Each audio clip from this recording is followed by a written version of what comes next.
أعوذ بالله من الشيطان الرجيم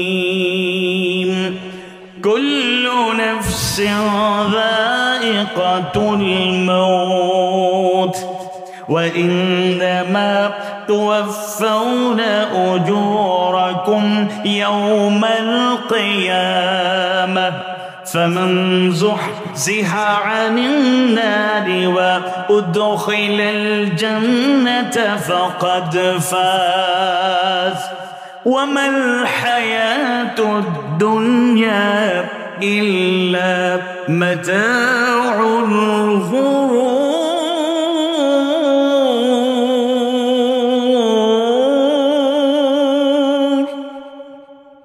প্রতিটি প্রাণীকে মৃত্যুর স্বাদ আস্বাদন করতে হবে। ফয়সালা কার?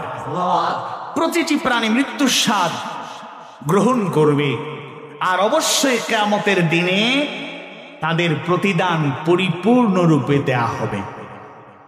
যারা মৃত্যুবরণ করবে মৃত্যুর পরেই তাদের প্রতিদান তারা পেয়ে যাবে।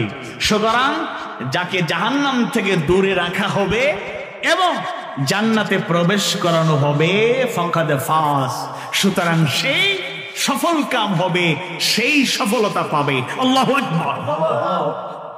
ওয়ামাল হায়াতুদ দুনিয়া ইল্লা মাতাউল গুরুর। আর দুনিয়ার জীবন শুধু ধোঁকার সামগ্রী, ধোঁকার সামগ্রী ছাড়া আর কিছু নয়।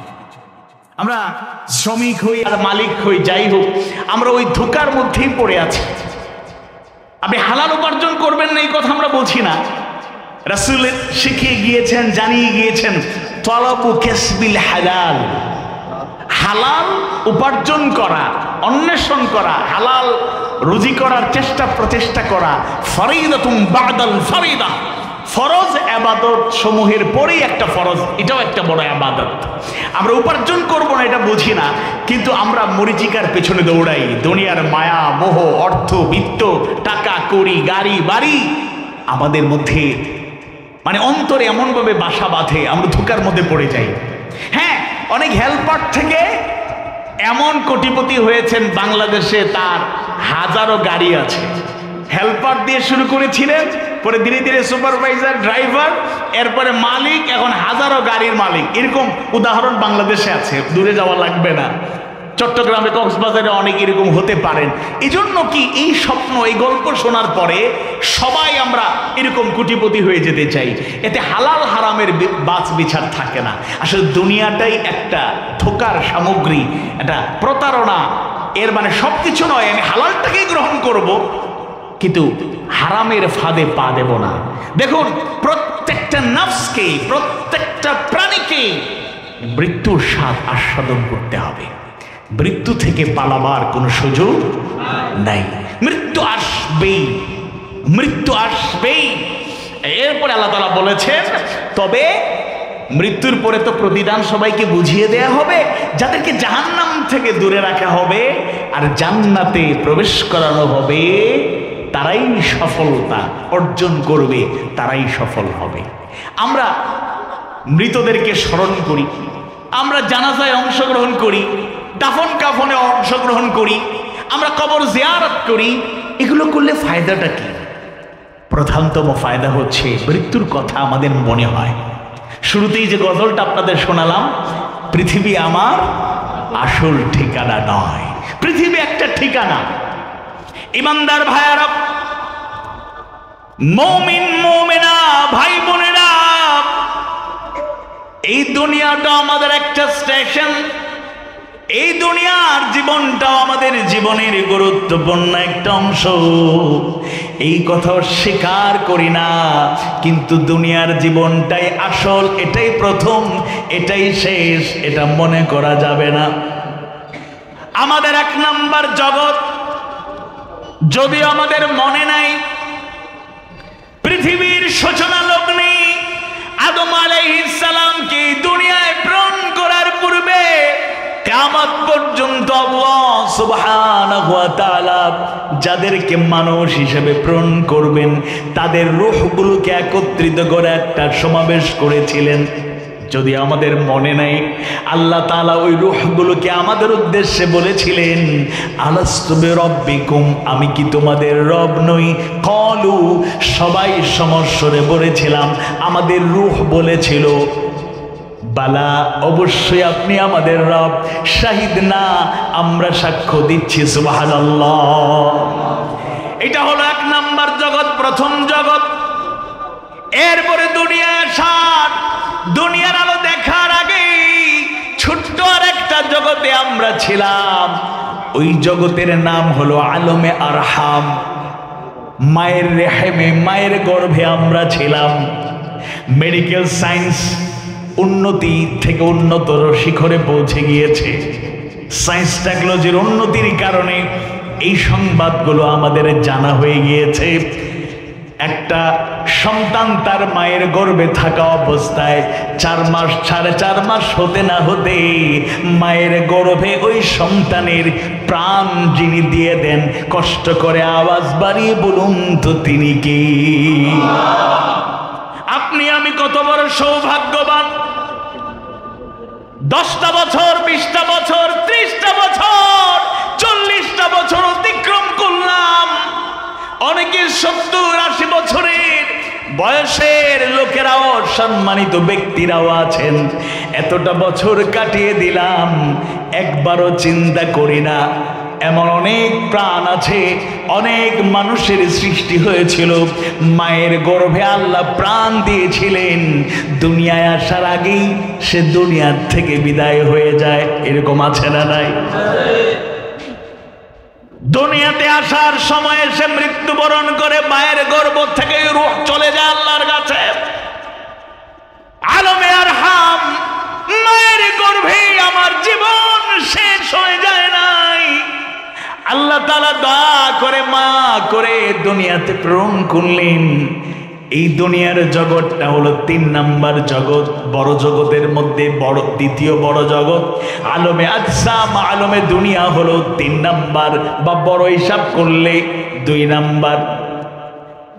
এরপরের জগৎ হলো আলমে বারজাখ।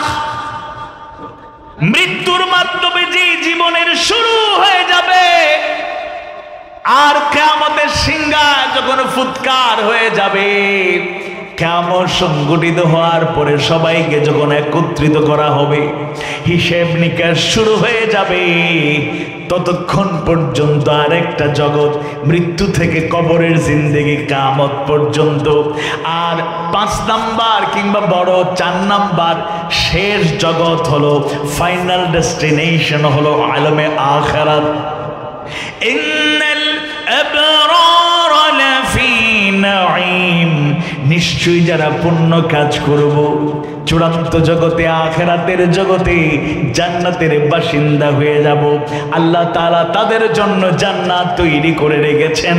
ওয়া ইন্নাল ফুজ্জারা লাফি জাহিম,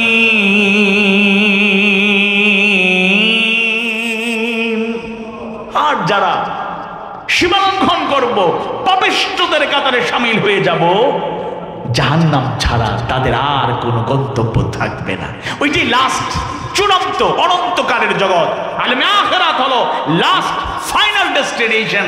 ওই জায়গায় 2টা ভাগে আমরা বিভক্ত হয়ে যাব, জান্নাতি, জাহান্নামী। মৃত্যুর মাধ্যমে তাহলে আরেকটা জগতের দিকে আমরা কখন যাব কোনো গ্যারান্টি নেই। হামিদুম মাজিদ,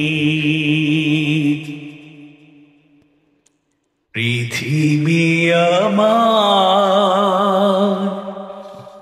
আসল ঠিকানা নয়,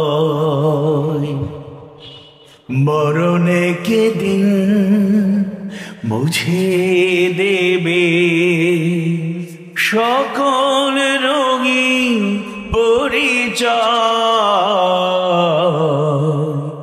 পৃথিবী আমার আসল ঠিকানা নয়, মিছে মানুষের বন্ধন, মিছে মায়া স্নেহ প্রীতি ক্রন্দন, মিছে মানুষের বন্ধন, মিছে মায়া স্নেহ প্রীতি ক্রন্দন, মিছে জীবনের রং ধনু সাত রং, মিছে জীবনের রং ধনু সাত রং, মিছে দুদিনের অভিনয়। পৃথিবী আমার আসল ঠিকানা নয়, মরণ একদিন মুছে দেবে সকল রঙিন পরিচয়। পৃথিবী আমার আসল ঠিকানা নয়, মিছে ক্ষমতার দ্বন্দ্ব, মিছে গান কবিতার ছন্দ,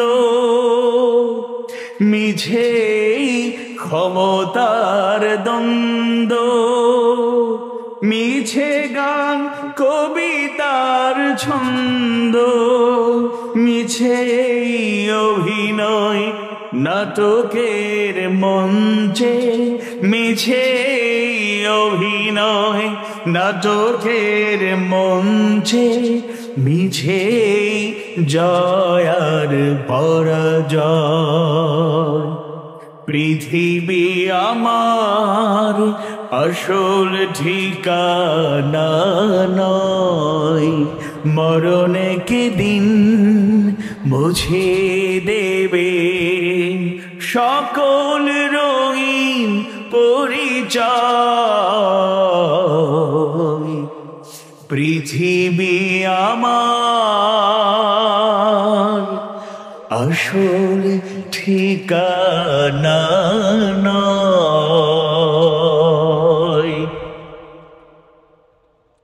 রব্বি জিদনি ইলমা, রব্বি ইশরাহ লি সাদরি ওয়া ইয়াসসির লি আমরি ওয়াহলুল উকদাতাম মিন লিসানি ইয়াফকাহু কওলি।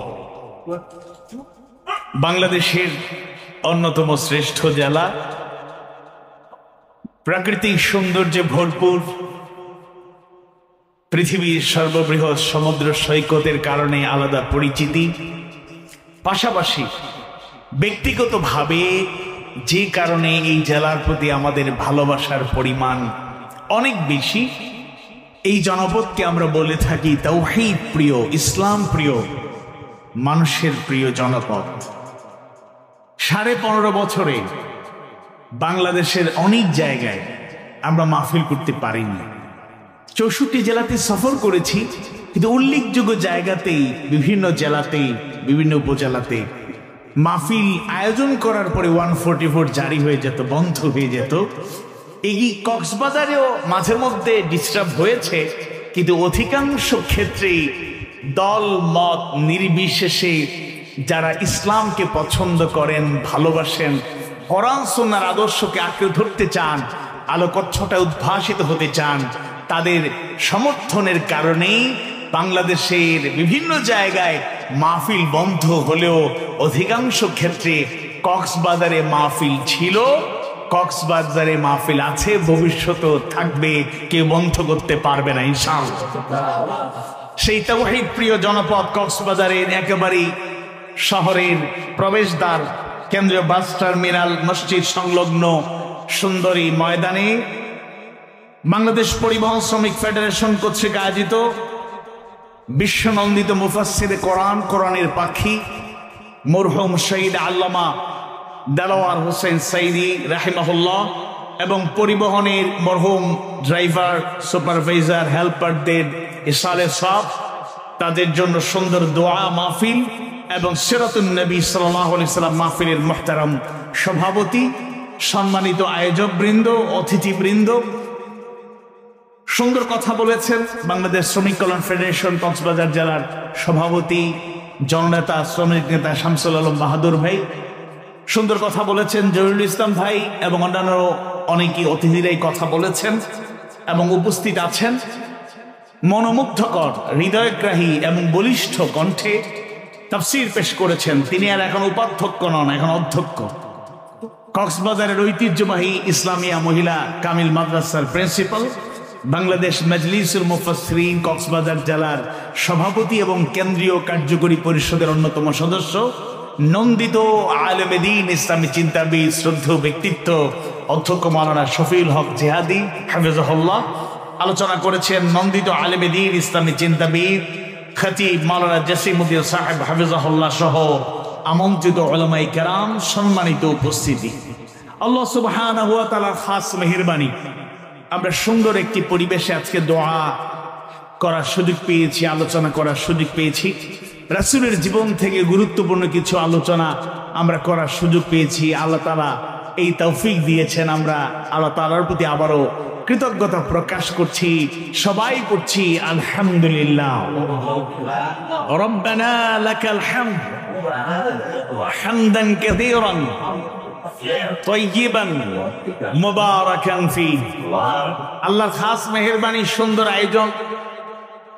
বৃষ্টির একটা আশঙ্কা ছিল, আমি আসার পথে চকরিয়া পর্যন্ত বৃষ্টি দেখেছি, কিন্তু এদিকে তেমন বৃষ্টি হয় নাই বললেই চলে। সুন্দর একটি পরিবেশ। আল্লাহ তাআলা আমাকেও সুদূর সিলেট থেকে সরাসরি অংশগ্রহণ করার সুযোগ দিয়েছেন। আল্লাহ তাআলার প্রতি আমিও কৃতজ্ঞতা প্রকাশ করছি আলহামদুলিল্লাহ। আমরা আল্লাহর খাস মেহেরবানিতে সুন্দর একটা পরিবেশ পেয়েছি, যে ব্যাপারে কিছু কথা বলা হয়েছে। দীর্ঘ সময় আমরা মাহফিল করলেও আমাদের ত্রুটি চেপে ধরা হতো, বাক শক্তি কেড়ে নেওয়া হতো। আল্লামাহুল বায়ান, আল্লাহ তাআলা তার অন্যতম একটা দোয়া করেছেন, আমাদেরকে শিখিয়েছেন ভাষা, শিখিয়েছেন কথা বলা। থট হিম এলোকেন্স, থট হিম স্পিচ। আল্লাহর মেহেরবানিতে আমরা কথা বলি, আমরা বক্তব্য রাখি, আলোচনা করি। সেই আল্লাহ তাআলার দেওয়া স্বাধীন কণ্ঠ, যেখান থেকে হক কথা প্রকাশিত হবে।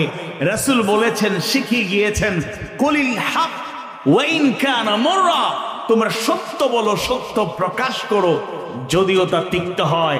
আমরা প্রাণ উজাড় করে হকের পক্ষে ভূমিকা রাখতে বাধাগ্রস্ত হয়েছি, কথা বলতে বাধাগ্রস্ত হয়েছি।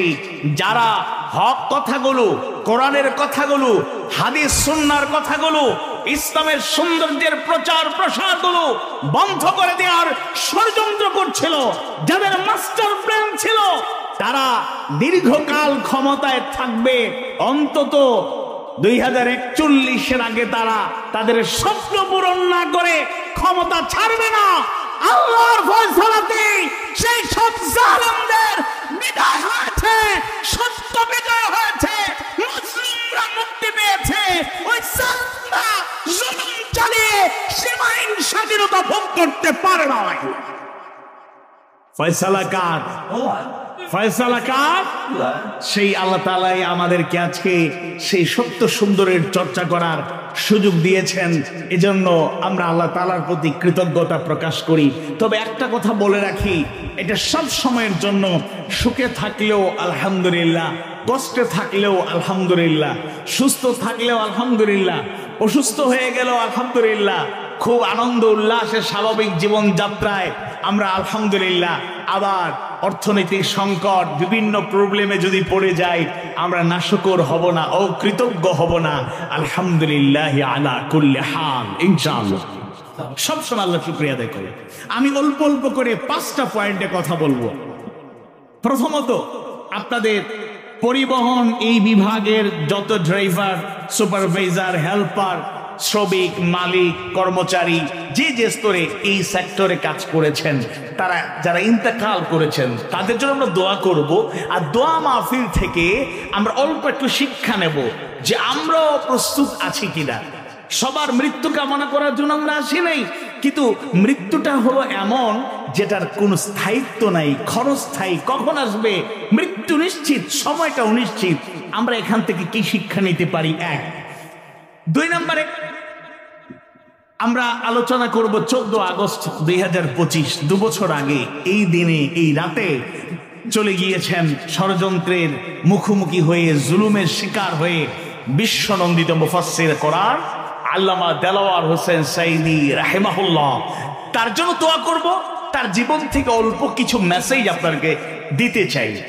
3 নম্বরে, আমরা একটি বড় সংকট মোকাবেলা করছি গোটা দেশবাসী। দুনিয়াতে যাই হোক, আমরা আমাদের মাতৃভূমিকে সেভ করার জন্য, হেফাজত করার জন্য, প্রজন্মকে রক্ষা করার জন্য, তরুণ প্রজন্মকে রক্ষা করার জন্য, আপামর জনতাকে রক্ষা করার জন্য আমরা আমাদের দায়িত্ব পালন করে যাব। আজকে মরণ ছোবল আমাদের ধ্বংস করার অন্যতম একটা মাধ্যম হলো মাদক। সেই মাদকের ভয়াবহতা থেকে কিভাবে পরিত্রাণ পাওয়া যায়, কেন আমরা দূরে থাকবো, এ ব্যাপারে একটু কথা কোরআন হাদিস সুন্নাহর আলোকে বাস্তবতা নিয়ে বলবো। 3 নম্বরের পরে 4 নম্বর হচ্ছে আরেকটা বড় ভয়াবহ রূপ ধারণ করেছে আমাদের এই সমাজে, এই রাষ্ট্রে, সেটা হচ্ছে জুয়া, শেষ করে দিতে সবকিছু। আর পঞ্চম এবং মূল বিষয়, রাসূলের জীবন অনেক সুবিস্তৃত, একটা মাহফিলে আলোচনা করে শেষ করার মতো নয়। এরপর রাসূলের জীবন থেকে চুম্বক কিছু অংশ আমরা আলোকপাত করে পঞ্চম এই পয়েন্টে কথা বলি, এরপরে দোয়ার দিকে চলে যাব। আর আমি যতটুকু খবর নিয়েছি আপনাদের জন্য মানসম্মত মেহমানদারির ব্যবস্থা রয়েছে ইনশাআল্লাহ। সেটা দোয়ার আগেই আমরা অল্প সময় করে দেব, আপনাদের হাতে চলে যাবে, এরপরে আমরা দোয়া করে সবাই যাব বলেন ইনশাআল্লাহ। তাহলে প্রথমত আমি অল্প কথায় যেটা বলতে চাই, দেখুন আজকের মাহফিলে আমরা মরহুম যারা, মৃত যারা পৃথিবী ছেড়ে চলে গিয়েছেন তাদেরকে স্মরণ করছি, শেষ দিকে তাদের জন্য দোয়া করব, আর তাদের জীবন থেকে আমরা শিক্ষা নিতে চাই। 1 নম্বর পয়েন্ট। এজন্য এই আলোচনাটি করার জন্য একটি আয়াতে কারিমা আপনাদেরকে একটু আমি শোনাই। 3য় সূরা আলে ইমরানের 185 নম্বর আয়াতে কারিমা। একটা আয়াতে যদি আমরা উপলব্ধি করতে পারি, যারা চলে গিয়েছেন তাদের জন্য শুধু সুখাহত হওয়া নয়, বরং আমরা নিজেরাও প্রস্তুতি নিতে পারবো ইনশাআল্লাহ। আউযু বিল্লাহি মিনাশ শাইতানির রাজীম। কুল্লু নাফসিন যায়িকাতুল মাউত ওয়া ইন্নামা توفون أجوركم يوم القيامة فمن زحزح عن النار وأدخل الجنة فقد فاز وما الحياة الدنيا إلا متاع الغرور।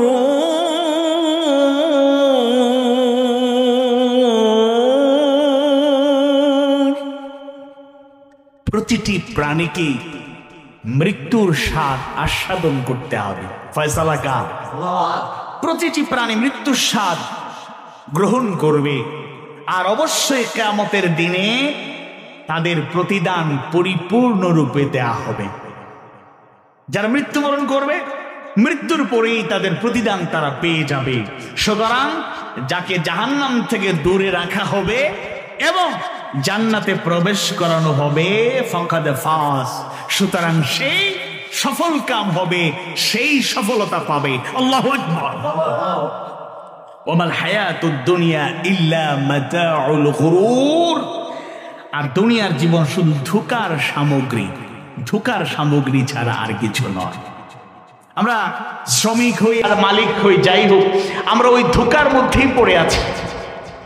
আপনি হালাল উপার্জন করবেন না এই কথা আমরা বলছি না, রাসূল শিখিয়ে গিয়েছেন, জানিয়ে গিয়েছেন, তলাবু কাসবিল হালাল, হালাল উপার্জন করা, অন্বেষণ করা, হালাল রুজি করার চেষ্টা প্রচেষ্টা করা, ফরিদাতুম বাদাল ফরিদা, ফরজ ইবাদত সমূহের পরেই একটা ফরজ, এটাও একটা বড় ইবাদত।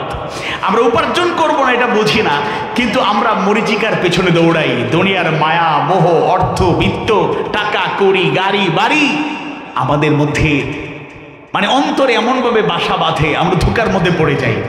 হ্যাঁ, অনেক হেল্পার থেকে এমন কোটিপতি হয়েছেন বাংলাদেশে, তার হাজারো গাড়ি আছে। হেল্পার দিয়ে শুরু করেছিলেন, পরে ধীরে ধীরে সুপারভাইজার, ড্রাইভার, এরপরে মালিক, এখন হাজারো গাড়ির মালিক। এরকম উদাহরণ বাংলাদেশে আছে, দূরে যাওয়া লাগবে না। চট্টগ্রামে, কক্সবাজারে অনেক এরকম হতে পারেন। এজন্য কি এই স্বপ্ন, এই গল্প শোনার পরে সবাই আমরা এরকম কোটিপতি হয়ে যেতে চাই। এতে হালাল হারামের বাছ বিচার থাকে না। আসলে দুনিয়াটাই একটা ধোকার সামগ্রী, একটা প্রতারণা। এর মানে সবকিছু নয় আমি হালালটাকেই গ্রহণ করব, কিন্তু হারামের ফাঁদে পা দেব না। দেখুন, প্রত্যেকটা নফসকে, প্রত্যেকটা প্রাণীকে মৃত্যুর স্বাদ আস্বাদন করতে হবে। মৃত্যু থেকে পালাবার কোনো সুযোগ নাই। মৃত্যু আসবেই, মৃত্যু আসবেই। এরপরে আল্লাহ তাআলা বলেছেন, তবে মৃত্যুর পরে তো প্রতিদান সবাইকে বুঝিয়ে দেয়া হবে। যাদেরকে জাহান্নাম থেকে দূরে রাখা হবে আর জান্নাতে প্রবেশ করানো হবে, তারাই সফলতা অর্জন করবে, তারাই সফল হবে। আমরা মৃতদেরকে স্মরণ করি, আমরা জানাজায় অংশগ্রহণ করি, দাফন কাফনে অংশগ্রহণ করি, আমরা কবর জিয়ারত করি।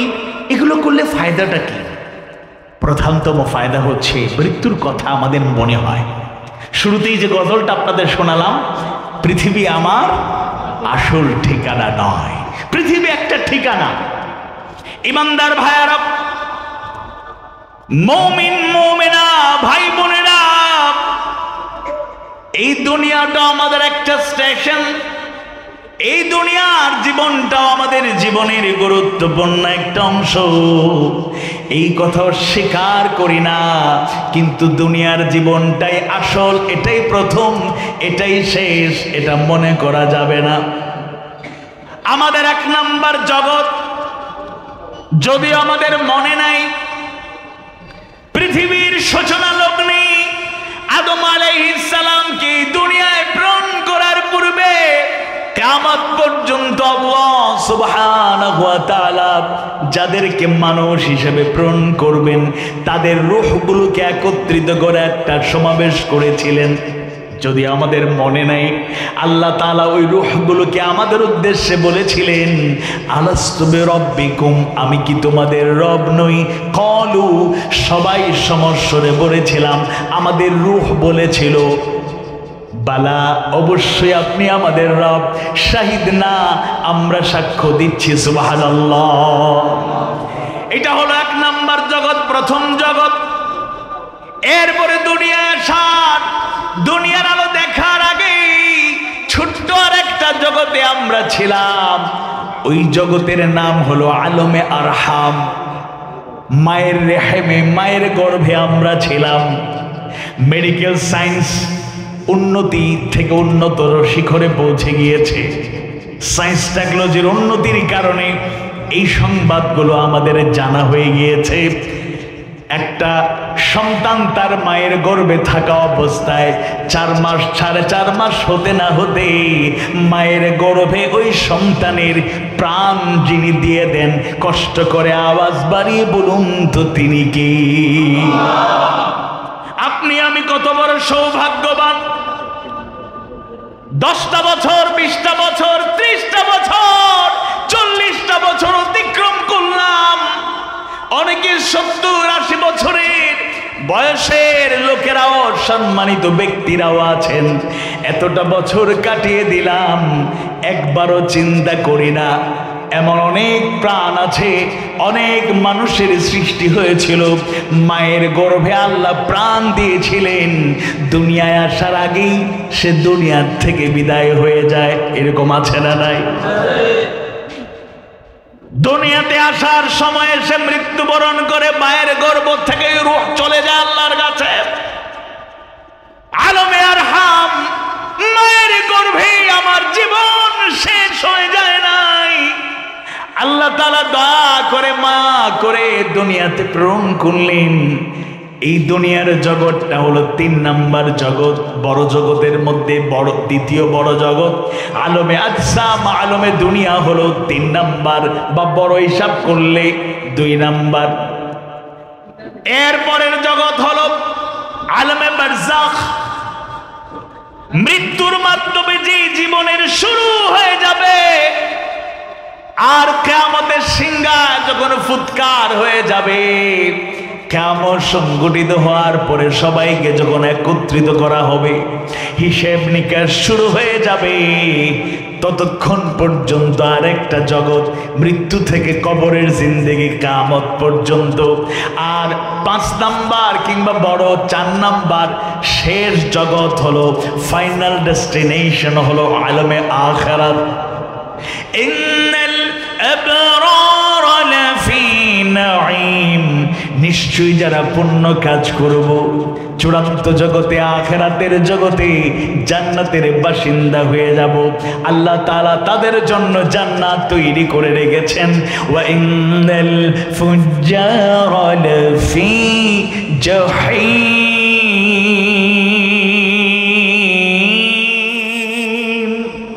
আর যারা সীমালঙ্ঘন করব, পাপিষ্ঠদের কাতারে শামিল হয়ে যাব, জাহান্নাম ছাড়া তাদের আর কোনো গন্তব্য থাকবে না। ওইটাই লাস্ট, চূড়ান্ত অনন্তকালের জগৎ। আলেমে আখিরাত হলো লাস্ট ফাইনাল ডেস্টিনেশন। ওই জায়গায় 2টা ভাগে আমরা বিভক্ত হয়ে যাব, জান্নাতি, জাহান্নামী। মৃত্যুর মাধ্যমে তাহলে আরেকটা জগতের দিকে আমরা কখন যাব কোনো গ্যারান্টি নেই।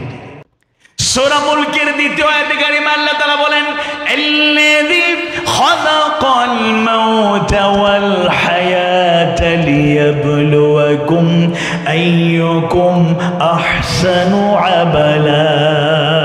মৃত্যু আর জীবনের বাগডোর আল্লাহ এমনিতেই সৃষ্টি করেন নাই, পরীক্ষা করে দেখতে চান কারা আমলের দিক থেকে শ্রেষ্ঠ।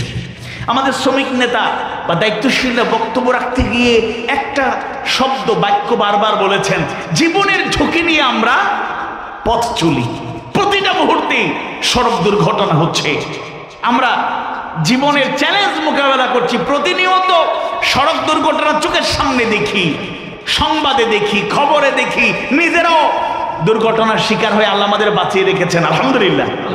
এজন্য আমাদের বিনীত অনুরোধ হলো, আমরা যেভাবে আমাদের মরহুম, মগফুর, ড্রাইভার, সুপারভাইজার, হেল্পার, মালিক, শ্রমিক, এই সেক্টরে পাশাপাশি আমাদের পরিবারের সদস্য, আত্মীয় স্বজন, তাদের জন্য শোকাহত হই, কষ্ট পাই, ব্যথিত হই, বাবার জন্য কাঁদি, মায়ের জন্য কাঁদি, সন্তানের জন্য কাঁদি, ভাইয়ের জন্য কাঁদি, বোনের জন্য কাঁদি, স্বামীর জন্য কাঁদি। আমরা যারা স্বামী, আমরা স্ত্রীদের জন্য কাঁদি। শুধু শোকাহত হলেই হবে না, সাথে সাথে শিক্ষা নিতে হবে, কখন ডাক আসবে কেউ জানে না। আজকে মাহফিল শেষ করে সুন্দরভাবে বাড়ি পর্যন্ত পৌঁছাতে পারবো কোনো গ্যারেন্টি আছে? আগামীকালকে আমি রওনা হব, পরশু ভোরে গিয়ে আল্লাহ তৌফিক দিলে আমি সিলেটে পৌঁছবো, আরো প্রোগ্রাম আদি, কর্মসূচি, পরিকল্পনা অনেক কিছু আছে, কিন্তু আল্লাহ কবুল না করলে 1 সেকেন্ডের কোনো ভরসা আছে? এজন্য 1 নম্বর শিক্ষা, আমরা যেন মৃত্যুকে স্মরণ করে প্রস্তুতি গ্রহণ করতে পারি। 2 নম্বর পয়েন্ট, এই মৃত্যুর সাথে সংশ্লিষ্ট, তবে মৃত্যুর সকল মৃত্যু কিন্তু একরকম নয়, সব মৃত্যু কিন্তু একরকম নয়। বিদায় বিভিন্নভাবে হতে পারে, সবচেয়ে মর্যাদাপূর্ণ বিদায় হলো শাহাদাতের বিদায়। মরতে হবে যখন শহীদি মরণ দিও আবাকে, মরতেই হবে যখন শহীদি মরণ দিও আমাকে। শাহাদাত জানি শুধুই জীবন, শাহাদাত জানি শুধুই জীবন, সে জীবন দিও আমাকে, মরতেই হবে যখন শহীদি মরণ দিও আবাকে। সবাই পড়ি আমিন। এবং একটা ইনফরমেশন দিয়ে রাখি, আল্লাহর পথে, দিনের পথে যারা শহীদ হয়, হ্যাঁ, তাদের মর্যাদা তো অতুলনীয়, এই কথা ঠিক। সাথে সাথে আল্লাহ রাসূলের বর্ণনায় আরো কিছু বর্ণনা আছে, ইমানদাররা কেউ যদি সড়ক দুর্ঘটনায়, পানিতে ডুবে, আগুনে পড়ে, দুর্ঘটনায় কবলিত হয়ে যদি কেউ মারা যায়, আল্লাহ রাসূল বলেছেন তারাও শাহাদাতের মর্যাদা পাবে। সুবহানাল্লাহ। তাহলে মৃত্যু কেউ কেউ সেফ থাকতে চায়, নিরাপদ থাকতে চায়। অনেক লোকের নতুন নতুন অনেক কিছু আমরা দেখছি। সিচুয়েশন একটু অনুকূল আসার পরে অনেক লোকদের আমরা সামনের সারিতে পাই, অগ্রসরমান।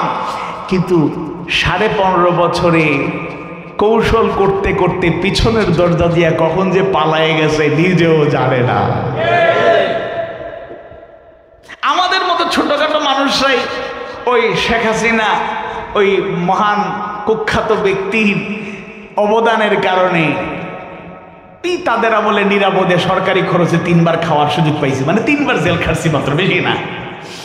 আমার কাছে এসে অনেকে দোয়া চাইতো, দেলোয়ার ভাই, দেলোয়ার হুজুর একটু দোয়া করেন। কি দোয়া? ভাই 2-1টা মামলা হয়ে গেছে, যদি পুলিশ ধরে, পরিবারের সবাই উদ্বিগ্ন, স্ত্রী নতুন, বিয়ে করেছি বেশি দিন হয় নাই, কাঁদে।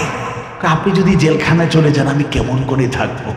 বাচ্চা কাচ্চার কান্দে, আব্বা আপনার কিছু হয়ে গেলে আমাদের খাওয়াবে কে, পড়াবে কে? আত্মীয় স্বজন, বাবা বা সন্তানের জন্য কত টেনশন, উদ্বিগ্নতা। দোয়া চায়, দোয়া করেন ভাই, আল্লাহ যেন হেফাজতে রাখে। তো আমরা দোয়া করতাম, আল্লাহ ইনশাআল্লাহ ওয়া আলা রাব্বিহিম ইয়াতাওয়াক্কালুন, মুমিনরা ভরসা করে কার উপর? কথা বলেন, কার উপরে? আল্লাহর উপরে। ভয় পাওয়ার কিছু নাই। দোয়া করতাম, ঠিক আছে। আবার মনে মনে বলতাম, কার কাছে দোয়া চাও? যদি জানতা তার মামলা বেশি ছিল না, মাত্র 54টা ছিল। তা আমাদের মতো দুর্বলদের 54টা মামলা 3 বার জেলখানায় রাখে, তাহলে আল্লামা সাঈদী আর বড় বড় নন্দিত ইসলামের পথের প্রতীকদের কি পরিমাণ টার্গেট ছিল? বাংলাদেশের রাজনৈতিক নেতা, বড় দলের একজন নেতা, তার উপর 450 মামলা ছিল। ইসলামী আন্দোলনের একজন ইসলামের পথের অগ্রসৈনিক, দিনের পথের অগ্রসৈনিক, ঢাকা সিটির আমির ছিলেন, তার উপরে 250 মামলা ছিল। চিন্তা করা যায় লাইফস্টাইল কত ভয়াবহ ছিল। কিন্তু যতই মামলা থাকুক, যতই হামলা থাকুক, জেলে পড়ে রাখা হোক, শহীদ করা হোক, আহত করা হোক, পঙ্গু করা হোক, চোখ উপড়ে ফেলা হোক, হাত কেটে ফেলা হোক, পা কেটে ফেলা হোক, সত্যপথের প্রতীকেরা জীবন দিতে প্রস্তুত ছিল। রক্তচক্ষু পরোয়া করে জালেমদের হুঙ্কারে ঈমান বিক্রি করে আদর্শ ছেড়ে দেয় না। অনেক কিছুই আমরা হারিয়েছি, ঈমান হারা হয়ে যায় নাই। অনেক কিছুই আমরা হারিয়েছি, ইসলামের সঠিক পথ থেকে বিচ্যুত হয়ে যায় নাই। অনেক হুঙ্কার, অনেক ঠেট, হক কথা বলার কারণে অনেক বাধার দেয়াল তৈরি করা হয়েছে। সেই দিনের পথে কথা বলা শুরুর লগ্ন থেকে আজ পর্যন্ত যেভাবে উঁচু রেখে হকের পক্ষে ছিলাম, কঠিন সময়েও জেলখানা অনেক কিছুই হাত চালিয়ে দিয়ে রেখেছে। সত্য পথের প্রতীকেরা আপোষ করে মুনাফিক হয়ে যায় নাই। আল্লামা দেলাওয়ার হোসেন সাঈদী রাহিমাহুল্লাহ, তিনি হচ্ছেন একটা উজ্জ্বল দৃষ্টান্ত। আল্লাহু আকবার। শহীদরা মৃত্যুবরণ করলে এরা মৃত আমরা বলি না, শহীদ, তারা জীবিত। এটা আমার আপনার কথা নয়। 2য় সূরা, সর্ববৃহৎ সূরা, মাদানী সূরা, সূরাতুল বাকারা 154 নম্বর আয়াতে কারিমা আল্লাহ তাআলা জানিয়ে দিয়েছেন।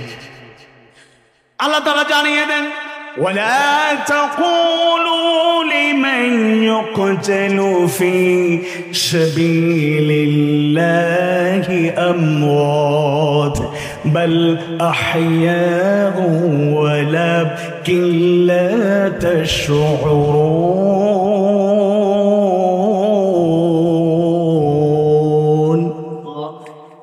আর আল্লাহর পথে যারা নিহত হয় তাদেরকে তোমরা মৃত বলো না, বরং তারা জীবিত, তোমরা উপলব্ধি করতে পারো না। আল্লাহু আকবার।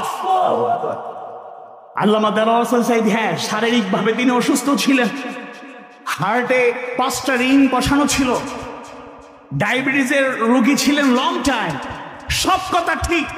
কিন্তু যেদিন 14 আগস্ট তাকে হসপিটালে নিয়ে আসা হয়েছিল, তার চেহারায় আমরা মুচকি হাসি দেখেছি। ওই রকম মারাত্মক কোনো কিছু আমরা চেহারায় দেখি নাই।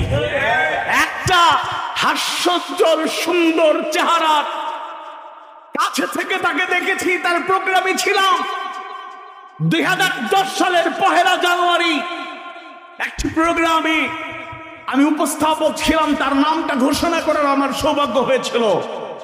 1994 সালের 2 ডিসেম্বর তার সাথে আমার জন্মস্থান সুনামগঞ্জের ঐতিহাসিক বালুর মাঠে মাহফিলে কাছ থেকে দেখার সুযোগ হয়েছিল যখন আমি 5ম শ্রেণীর ছাত্র ছিলাম।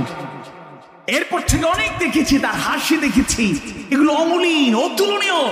কিন্তু 14 আগস্ট বিদায়ের পূর্বে হসপিটালে ঢোকার আগে যে হাসিটা দেখেছি, একটা জান্নাতি মায়াবী হাসি, অতুলনীয় হাসি, ওইরকম হাসি অতীতে আর দেখি নাই। একটা হাস্যোজ্জ্বল চেহারার লোককে আমরা ভিডিও দেখেছেন বা ছবি দেখেছেন, ভেতরে ওনাকে নিয়ে বসিয়ে রাখা হয়েছে, তখনও তার চেহারায় মারাত্মক কোনো ছাপ নাই। একটু পরে কোথায় নিয়ে যাওয়া হলো, কিছুক্ষণ পরে সংবাদ জানানো হলো তিনি নাই। তাকে পরিকল্পিত মেডিকেল কিলিং হসপিটালে ইনজেকশন পুশ করে তাকে বিদায় করা হয়েছে। সময়ের ব্যবধানে সেই বিচার আমরা অবশ্যই বাংলার জমিনে দেখব ইনশাআল্লাহ। আমি আপনাদের সামনে অল্প কয়েকটা পয়েন্ট বলতে চাই। আল্লামা সাঈদী রাহিমাহুল্লাহকে কক্সবাজারের মানুষ কেমন ভালোবাসে এটা বর্ণনা করে শেষ করতে পারবো না। আমি কক্সবাজার জেলার এক উপজেলার চেয়ারম্যান, আমি নাম মেনশন করছি না, ওই পলাতকদের অন্যতম। তারা তো আমাদের বিরুদ্ধেই থাকেন, কিন্তু মঞ্চে বসে আছেন, আমি কোনো কথা বলি নাই। উনি শেষে দোয়া করার আগে বলছেন, হুজুর সাঈদী হুজুরের জন্য একটু দোয়া করে দিন। মানে যারা আদর্শিক দুশ্মন, এই কক্সবাজার আদর্শিক দুশ্মনরা পর্যন্ত আল্লামা সাঈদীকে ভালোবাসতেন, পছন্দ করতেন। আলহামদুলিল্লাহ, দল মতের ঊর্ধ্বে উঠে সবাই এই কক্সবাজারে তার রায়ের পরে নির্বিচারে গুলি করে আমাদের ভাইদেরকে শহীদ করা হয়েছে, তারা জীবন দিয়েছে। সাঈদী রাহিমাহুল্লাহর ভালোবাসায় রক্ত ঝরিয়েছে, কিন্তু সাঈদী ক্ষতি হোক এটা কামনা করে নাই। সুবহানাল্লাহ। মা বোনেরা, আমার কথা যারা শুনছেন, এই মা বোনেরা নফল রোজা রেখে আল্লামা সাঈদীর জন্য, শহীদদের জন্য, রাহবারদের জন্য চোখের পানি ছেড়ে গভীর রাতে তারা কেঁদেছেন। আমি আপনাদেরকে বলতে চাই, অবশ্যই আবেগ আসবে, কিন্তু তার জীবন থেকেও কিছু শিক্ষা আমাদের নেওয়া দরকার। বিশ্বনন্দিত মুফাসসির কোরআন,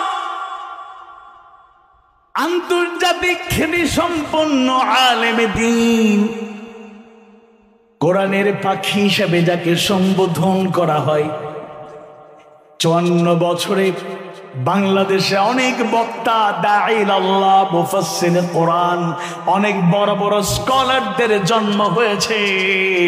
তার মতো এত চমৎকার হৃদয়গ্রাহী বর্ণনা আর অন্য কারো জবানে আমরা কখনো পাই নাই। সুবহানাল্লাহ। যার বয়ান শুনলে, তাফসীর শুনলে, যার হৃদয়গ্রাহী আলোচনা শুনলে, যার দালিলি চমৎকার বয়ান শুনলে রাসূলের সেই হাদিসটা বারবার মনে হয়ে যেত, ইন্না মিনাল বায়ানি লাসিহরান, নিশ্চয়ই কোন বয়ানে, বক্তৃতায় আছে জাদুর প্রভাব। আল্লাহু আকবার। বর্তমান সময়ে সবচেয়ে জনপ্রিয় যারা, এরা আমাদের সম্পদ, এরা আমাদের সম্পদ। আল্লাহ তাদেরকে আপনি আল্লামা সাঈদীর যোগ্য উত্তরসূরি বানায়া দেন, বলেন আমিন। কিন্তু কাছ থেকে লক্ষ্য করে দেখেছি, লক্ষ জনতার ঢল 5 আগস্টের পরে হয়েছে। চট্টগ্রামে প্যারেড ময়দানে মাহফিল হয়েছে, সিলেটের আলিয়া মাদ্রাসায় সংকলন দেওয়া সম্ভব ছিল না, এমসি বিশ্ববিদ্যালয় কলেজের সুবিশাল সেই ময়দানে মাহফিল হয়েছে, আপনারা দেখেছেন। সারা দেশের উল্লেখযোগ্য জায়গায় লক্ষ লক্ষ জনতার ঢল নেমেছে। কিন্তু একটা বিষয় লক্ষ্য করে কাছ থেকে দেখলাম যে আমরা যারা এখন বর্তমানে সবচেয়ে পপুলার দাঈ মুফাসসির পাচ্ছি, আল্লাহ তাদের সব দিক থেকে তাদেরকে বারাকা দান করুন, বলুন আমিন। কিন্তু আল্লামা সাঈদী আর তাদের মধ্যে পার্থক্য হলো, আমরা 1-1.5 ঘন্টা আলোচনা করে সবাইকে বসায় রাখতে পারি না। আর আল্লামা সাঈদী চট্টগ্রামের প্যারেড ময়দানে 5 দিন একটানা কথা বলতেন, 2.5 থেকে 3 ঘন্টা। দোয়া সহ কম বেশি 3 ঘন্টা করে যদি হয় 5 দিনে 15 ঘন্টা কথা বলতেন। লোক যদি জরুরত থাকতো, কোনো জরুরি সমস্যা থাকতো, একজন উঠলে আর 3 জন বসার জন্য চেষ্টা করত। মানুষ মাহফিল থেকে যেত না, বরং টাইম টু টাইম শেষ পর্যন্ত উপচে পড়া ভিড় থাকতো। মাহফিল শেষ করে লক্ষ জনতার স্রোত, এবার তারা রওনা হতো। আমার একটা স্মৃতি মনে পড়ে, আমার জন্মস্থানে একবার সাইদি সাহেব গেলেন অল্প সময় নোটিসে। উনি বড় বড় বিভাগীয় প্রোগ্রামগুলো করতেন, জেলাগুলোতে যেতেন কম একটা সময়ে। তো উনি অল্প সময়ের জন্য গিয়েছেন, লম্বা সময় 3.5 ঘন্টা কথা বলেছেন। কিন্তু আমার এক মামা আমাকে অভিযোগ করলেন, সাইদি সাহেব আসলেন এত বছর পরে, কি করলেন তিনি? বললেন কি হতো 40-45 মিনিট উনি আলোচনা করছে। আমি কয় কি, আমি ছিলাম না ওই মাহফিলে। বলেন কি, আচ্ছা খবর নেব। খবর নিয়ে দেখলাম উনি 3.25 ঘন্টা 2 ঘন্টা 45 মিনিট আলোচনা করছেন। কিন্তু ওই মামা বলতেছে 40-45 মিনিট আলোচনা করছে। আসল কথা হলো, উনি যখন আলোচনা শুরু করেছেন, মন্ত্রমুগ্ধের মতো কোথায় যে হারিয়ে গিয়েছিলেন, 3.25 ঘন্টা কিভাবে গিয়েছে তিনি টেরও পান নাই। আল্লাহু আকবার! এটা সম্মোহনী শক্তি, অতুলনীয়, অসাধারণ, আকর্ষণ করার একটা শক্তি তার মধ্যে ছিল। আল্লামা সাঈদী রাহিমাহুল্লাহ শুধু আলেমদের প্রতিনিধিত্ব করে, শুধু মসজিদের ইমামতি, খতিবগিরি এরকম দায়িত্ব পালন করে, মুফাসসির দায়িত্ব পালন করে চলে যান নাই, বরং তার আরেকটা অনন্য গুণ ছিল। দেশ যারা পরিচালনা করেন, আইন প্রণেতা যারা, মেম্বার অফ পার্লামেন্ট যারা, তাদের মধ্যে আল্লামা সাঈদী বারবার নির্বাচিত, একাধিকবার নির্বাচিত মেম্বার অফ পার্লামেন্ট হিসেবে সংসদে যে কথাগুলো, ওইখানে তো 3 ঘন্টা পাওয়া যায় না, ওইখানে 5 minute, 3 minute, 8 minute, 10 minute, 15 minute, 20 minute, এর বেশি তেমন একটা সময় সবাই পান না। দলের প্রধান হলে, বিরোধী দলের নেতা হলে একটু সময় বাড়ায় দেওয়া হয়। এমনি অন্যান্য মেম্বার অফ পার্লামেন্ট, মন্ত্রীদের জন্য এরকমই সময় বরাদ্দ করা হয়। উনার এক একটা বক্তব্য সময় কম হলেও আমাকে বেশি প্রলুব্ধ করেছে, আকৃষ্ট করেছে। ওনার পার্লামেন্টে একটা 8 মিনিটের বক্তব্য আছে। তখন স্পিকার জমিরুদ্দিন সরকার সাহেব, উনি 8 মিনিটে মানে এত গুছিয়ে, এত স্মার্ট, এত সুন্দর, এত যৌক্তিক, এত হৃদয়গ্রাহী, এত উচ্চ মানে ভাষা ব্যবহার, বাক্য বিন্যাস, সাজানো গোছানো, যৌক্তিক, আবেগময় এবং অনেক হৃদয়ে ছোঁয়া কথা বলেছেন। আপনারা এই ভিডিওটা ইউটিউবে, ফেসবুকে পাবেন। আমরা অবাক হই, 8 মিনিট কথা বলেছেন, কিন্তু মনে হয়েছে উনি 80 মিনিটের কথা 8 মিনিটে বলে দিয়েছেন। সুবহানাল্লাহ।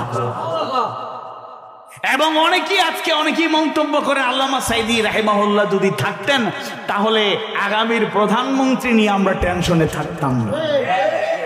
এটা শুধুমাত্র আলেম হিসেবে, মুফাসসিরের কাতারে না, উনি as a member of parliament তার যোগ্যতা, স্পিকারেরও আংশিক দায়িত্ব পালন করে, তার দক্ষতার পরিচয় দিয়ে হিন্দু অধ্যুষিত জনপদে নির্বাচিত হয়ে মানুষের হৃদয় জায়গা করে নিয়ে তার যোগ্যতার পরিচয় দিয়ে দেখিয়েছিলেন শুধু মসজিদের ইমামতি নয়, জাতির, রাষ্ট্রের ইমামতির দায়িত্ব দিলে তিনি সক্ষম ছিলেন। আল্লাহু আকবার। 3 নম্বর এবং সর্বশেষ তার আরেকটা পয়েন্ট বলি। আজকে আমার সাথে মাঝখানে একটা যাত্রায় একজন সফরকারী, তিনি একজন বৌদ্ধ ধর্মের লোক। তো তিনি আমার সাথে তার বৌদ্ধ ধর্মের অনেক কিছু শেয়ার করেছেন। আমি আমার ইসলামের সৌন্দর্য, আমাকে বারবার প্রথমে তিনি বলছেন, আপনি কি তাবলিগ করেন? আমি বলছি হ্যাঁ, আমি দাওয়াত ও তাবলিগের কাজ করি। আমি বলছি ওই যে তাবলিগ যেভাবে মসজিদে, আমি বলছি না, ওনারা ভালো কাজ করছেন, খেদমতে দিন, আমিও দাওয়াত ও তাবলিগ করছি। এরপরে উনি আবার ওনার এক বন্ধুর, ওই ফটিকছড়ি মাইজবান্ডারের এক বক্তা, ওনার বন্ধু, ওনার ছবি দেখেন যে এই আমার বন্ধু, আপনি কি এরকম কাজ করেন? আমি কই উনিও ভালো কাজ করতেছেন, তো আমি এরকম না। তাইলে করেনটা কি আপনি? আমি দাঈউল্লাহ, আল্লাহর থেকে আহ্বানকারী। আমি কোরআনের ব্যাখ্যা করার চেষ্টা করি, যা ব্যাখ্যা আছে এগুলো প্রকাশ করার চেষ্টা করি। আমার মূল থিমটা হলো, মূল চিন্তা চেতনাটা হলো, মূল কাজটা হলো রাসূল যেটা শিখিয়ে গিয়েছেন, বাল্লিগু আন্নি ওয়ালাউ আয়া। আমার পক্ষ থেকে একটা আয়াত জানলে অন্যের কাছে পৌঁছে দাও। তবে আমি যে কাজটা করি এটাই বোঝাতে চাই জাতির কাছে, খিদমতে দিন দিয়ে দিনের পুরো কাজ করা যায় না। ইকামতে দিন, Islam is the complete good of life. ইসলাম যে পরিপূর্ণ একটা জীবন বিধান, এই সৌন্দর্য মানুষের কাছে পৌঁছে দিতে চাই। তিনি আর কিছু বললেন না। যাই হোক, তো তিনি উনার গল্প টল্প করে ওই আলোচনা শেষ। তাহলে আল্লামা সাঈদীর কথা বলতে চাই, যেটা ইসলাম যে একটা পরিপূর্ণ জীবন বিধান, আল্লাহর প্রতিটা নির্দেশ পুঙ্খানুপুঙ্খরূপে মানতে হবে, নিষেধ থেকে হারাম থেকে বেঁচে থাকতে হবে। এর সৌন্দর্য তিনি দেশে বিদেশে 50-এর অধিক দেশে তিনি সফর করেছেন। লন্ডনে, আমেরিকায়, উন্নত অনেক দুনিয়ায় মুসলিম রাষ্ট্রগুলোতে এক সময় বাংলাদেশের নাগরিক যারাই যেতেন হারাম উপার্জনের শরিক হয়ে যেতেন। রেস্টুরেন্ট চাকরি করেন, মদের সাপ্লাই দেন, বিক্রি করেন, বিতরণ করেন। আল্লামা সাঈদী রাহিমাহুল্লাহর হৃদয়গ্রাহী কথাগুলো শুনে শুনে কত লোক হারাম সেই কাজগুলোর থেকে তাদেরকে রক্ষা করেছেন। সুবহানাল্লাহ। বেপরদা নারীরা পর্দার গুরুত্ব বুঝতে পেরেছেন। যেই সন্তানগুলো বাবা মায়ের কদর জানতো না, বেয়াদবি করত, তাদের আনুগত্য করত না, বাবা মায়ের সম্মান মর্যাদা নিয়ে তার হৃদয়গ্রাহী তাফসীর শুনে শুনে সন্তানগুলো সিরাতে মুস্তাকিম অর্জন করেছে। যে বাবা মায়েরা সন্তানকে চক্ষু শীতল সন্তান বানানোর চেষ্টা করতেন না, আদর্শ মানুষ, আদর্শ মুমিন মুমিনা বানানোর চেষ্টা করতেন না, ওই বাবাদের মধ্যে আল্লামা দেলোয়ার হোসেন সাঈদী রাহিমাহুল্লাহ সেই সৌন্দর্যগুলো তুলে ধরেছেন। একটা রেডিক্যাল চেঞ্জ এই সমাজে হয়েছে, এই রাষ্ট্রে হয়েছে। টেকনাফ থেকে তেতুলিয়া, রূপসা থেকে পাথুরিয়া, বাংলাদেশের যেখানেই যাই না কেন সবাই এক বাক্যে স্বীকার করে আল্লামা সাঈদী সাহেবের তাফসীর, ওয়াজ, বয়ান, বক্তৃতা এই দেশের উল্লেখযোগ্য মানুষের পথের দিশা দিয়েছে। আল্লাহু আকবার। আর শেষ কথা বলতে চাই, আল্লামা দেলোয়ার হোসেন সাঈদী আরেকটা জিনিস শিখিয়ে গিয়েছেন। তিনি হয়তো বুঝতে পেরেছিলেন তাকে গাজীপুরে নিয়ে যাওয়া হলো, বিভিন্ন ঘুরতেছে, ওনার মনে হয়তো একটা আশঙ্কা তৈরি হয়েছিল, কি প্ল্যান করেছে ওরা, আমাকে মনে শেষ করে দেবে। হসপিটালের ভেতরে অন্ধকারে তাকে যখন নিয়ে যাওয়া হবে, মলিন চেহারার অধিকারী ছিলেন না তিনি, শেষ ঠান্ডাতি মায়াবী মুচকি হাসি দিয়ে আমাদেরকে ছেড়ে তিনি চলে গেলেন। তিনি হেসে বিদায় নিলেন। আমরা স্মরণ হলেই, নীরবে নিবৃতে দোয়াতে তাকে স্মরণ হলেই চোখের পানি ঝরে, আমরা চোখের পানি আটকাতে পারি না। এটাই হলো বড় একটা সফলতা। ইমানদার ভাইয়েরা, 3 নম্বরে এবং যে বিষয় আপনাদের সামনে আমি কথা বলতে চাই, সেই গুরুত্বপূর্ণ তৃতীয় এবং চতুর্থ মাদক এবং জুয়ার ব্যাপারে আমরা যদি আলোচনা করতে চাই, 5ম সূরা আল মাইদার 90 নম্বর আয়াতে কারিমা আল্লাহ তাআলা জানায় দেন, আউযু বিল্লাহি মিনাশ শাইতানির রাজীম, বিসমিল্লাহির রাহমানির রাহিম, ইয়া আইয়ুহাল্লাযীনা আমানু إنما الخمر والميسر والأنصاب والأزلام رجس من عمل الشيطان فاجتنبوه لعلكم تفلحون।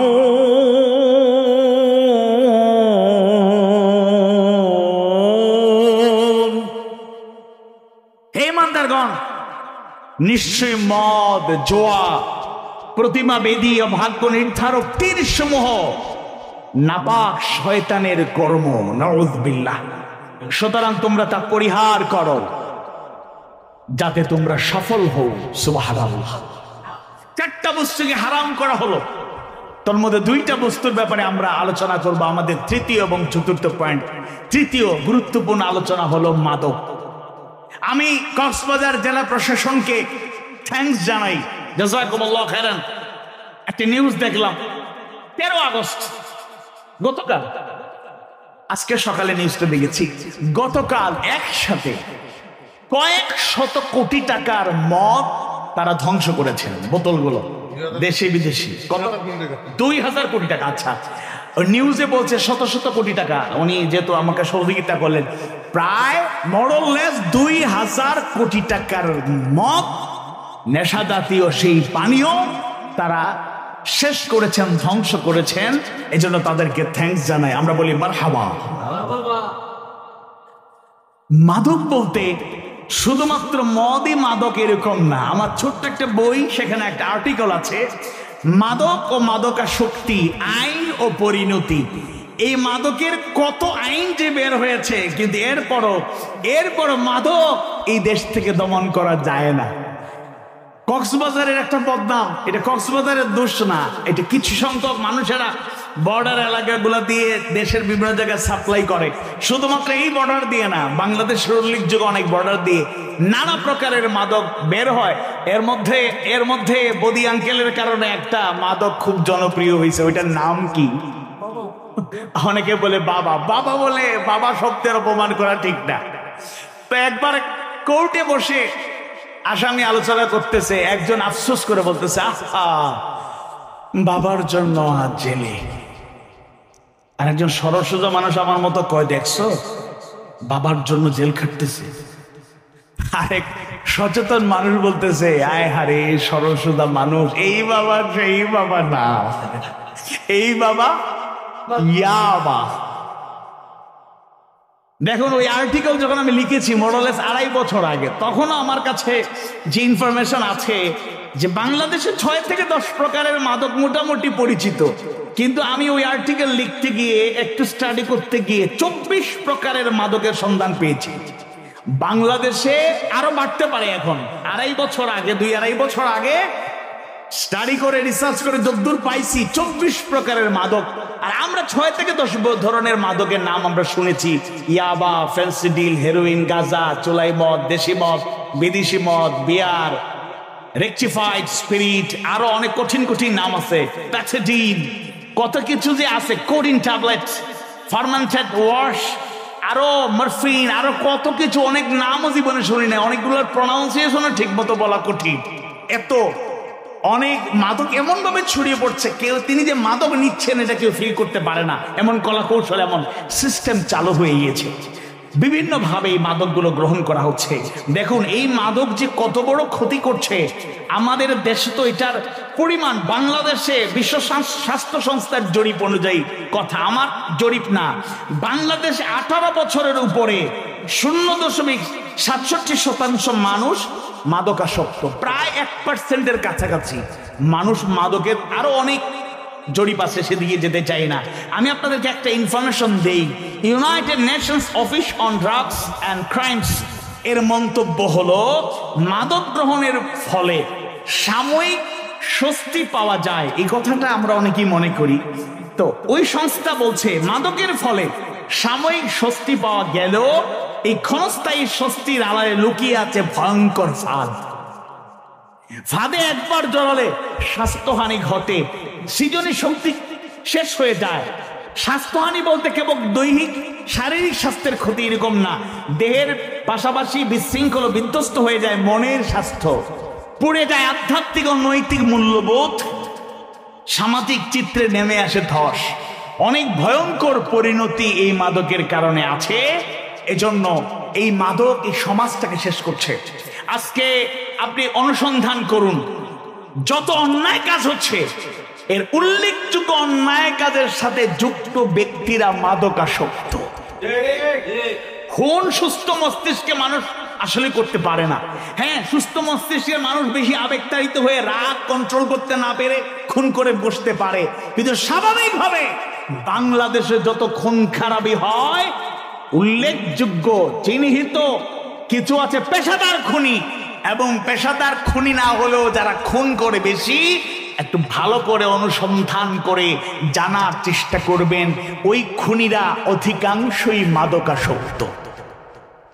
বিভিন্ন অপকর্ম আছে সমাজে, ইফটিজিং থেকে শুরু করে অপকর্ম, এগুলো মাদকের সাথে রিলেটেড লোকেরা বেশি করে।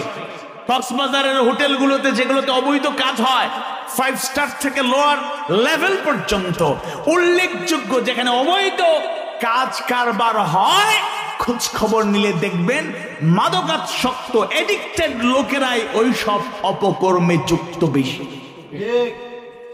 5 আগস্ট 2024-এর পর বৈষম্যহীন সুন্দর বাংলাদেশের স্বপ্ন আমরা লালন করছি, কিন্তু সুন্দর স্বপ্ন এখনো বাস্তবতার আলামত আমরা পুরোপুরি পাচ্ছি না। ছাত্র জনতা, হ্যাঁ আপনাদের অবদান আছে, সকল দলের অবদান আছে, বিএনপির অবদান আছে, জামাত ইসলামের অবদান আছে, ছাত্র দলের অবদান আছে, ছাত্র শিবিরের অবদান আছে, কিন্তু এটা স্বীকার করতেই হবে। দীর্ঘদিন থেকে আন্দোলন মুভমেন্ট চলমান ছিল, আপনাদের এই কৃতিত্ব, চেষ্টা, প্রচেষ্টা, পরিশ্রম, স্যাক্রিফাইস আল্লাহ কবুল করে নিন, আমরা দোয়া করি। কিন্তু এটাও স্বীকার করলে চলবে না, আল্লাহ তাআলা ওই ছোট ছোট বাচ্চাদের রক্তকে কবুল করেছেন। সেই ঘটনা কারো জানা নয়। কাবা ঘরকে ধ্বংস করার জন্য আব্রাহা তার বিশাল হাতিওয়ালা বাহিনী নিয়ে এসেছিল। আব্দুল মুত্তালিব সহ যারা কাবা ঘর বাইতুল্লাহকে রক্ষণাবেক্ষণ করতেন, হাতে গোনা লোক, তাদের বাহিনীর মোকাবেলা করার মতো কোনো সক্ষমতা ছিল না। তারা যখন হুঙ্কার দিল, কারা আছো, কে আছো, বাইতুল্লাহ কাবাকে ধ্বংস করব, রক্ষা করতে যাও, আসো, কেউ সামনে দেওয়ার সাহস ছিল না। তবে আব্দুল মুত্তালিবেরা ওই কাবার মালিকের কাছে ফরিয়াদ করেছেন, কাবার মালিক তোমার ঘর, আপনার ঘর, আপনি রক্ষা করুন। আল্লাহ সুবহানাহু ওয়া তাআলার খাস মেহেরবানিতে ওই হাতিওয়ালা বিশাল বাহিনীকে ধ্বংস করার জন্য আল্লাহ তাআলা আরেকটা হাতিওয়ালা বাহিনী প্রেরণ করতে হয় নাই। সূরা ফিলটা ভালো করে পড়লে আমরা ফিল করতে পারবো, অনুভব করতে পারবো, উপলব্ধি করতে পারবো, শিক্ষা নিতে পারবো। ওই বাহিনীকে ধ্বংস করার জন্য আল্লাহ তাআলা কি প্রেরণ করলেন? সূরা ফিলের 3 নম্বর আয়াতে কারিমা আল্লাহ তাআলা জানায়া দেন, ওয়া আরসালা আলাইহিম তায়রান আবাবিল।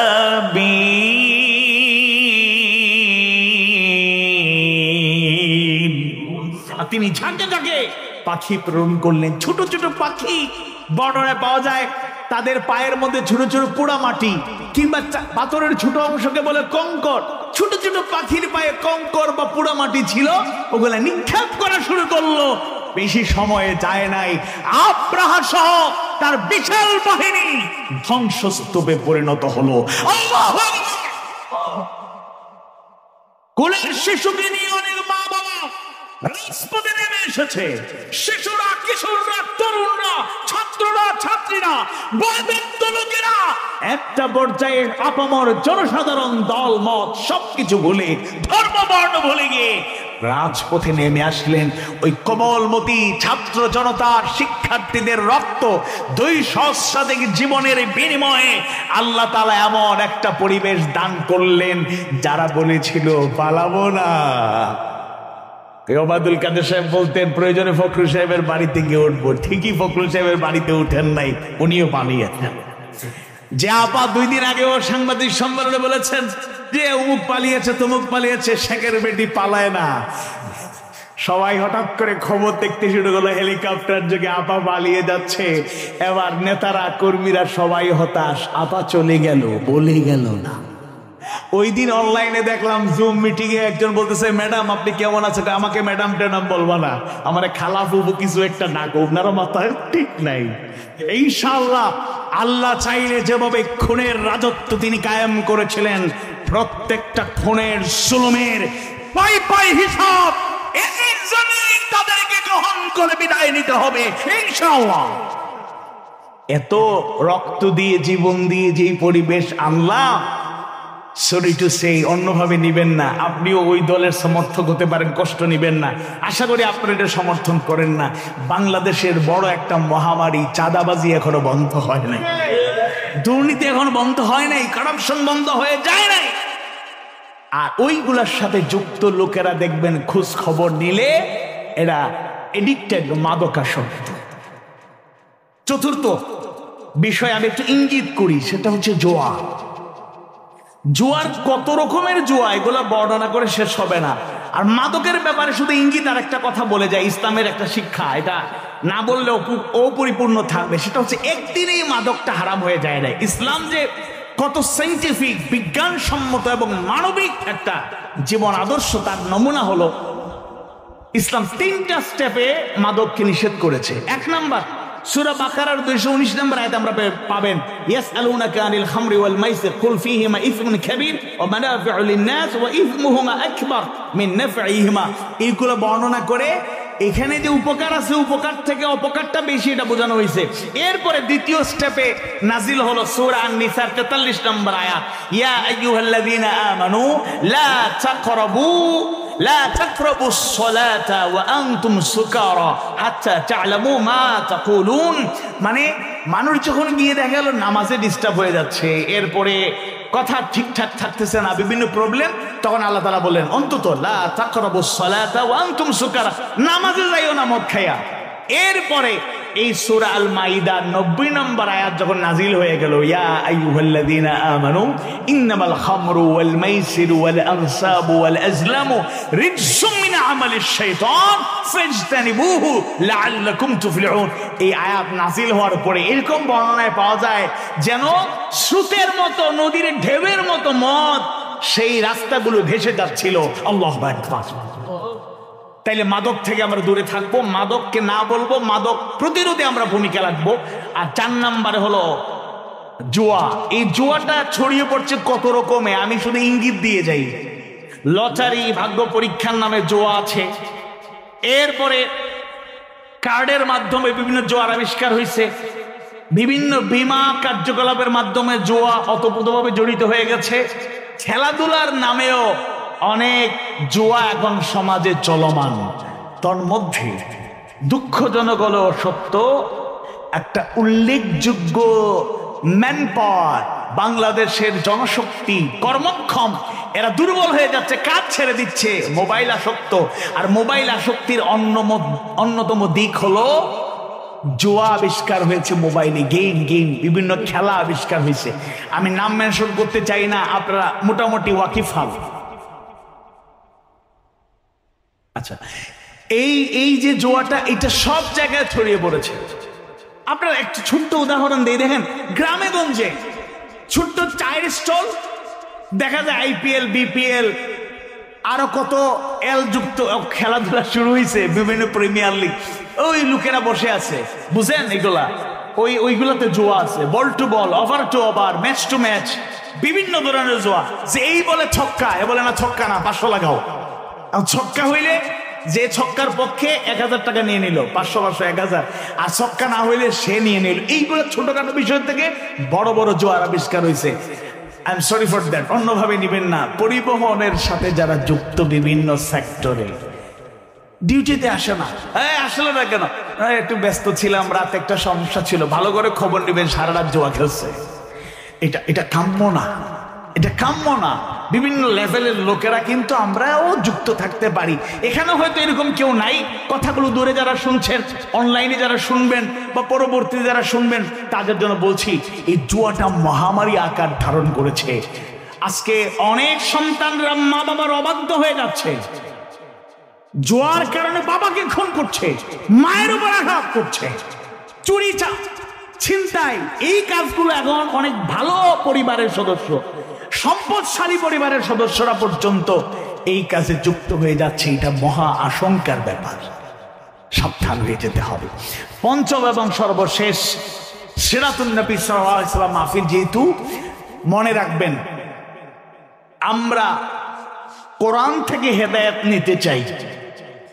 কোরআনের ব্যাপারে আল্লাহ সুবহানাহু ওয়া তাআলা জানিয়ে দেন, হুদাল লিন-নাসি ওয়া বাইয়িনাতিন মিনাল হুদা ওয়াল ফুরকান।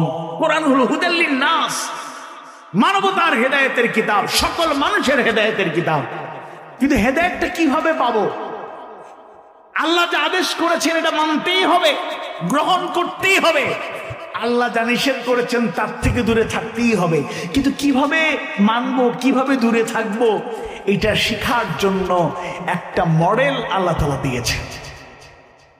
আয়েশা সিদ্দিকা রাদিয়াল্লাহু আনহাকে কিছু সাহাবী জিজ্ঞেস করলেন, হে আয়েশা, আপনার জবান থেকে আল্লাহ রাসূলের চরিত্রের ব্যাপারে একটু জানতে চাই।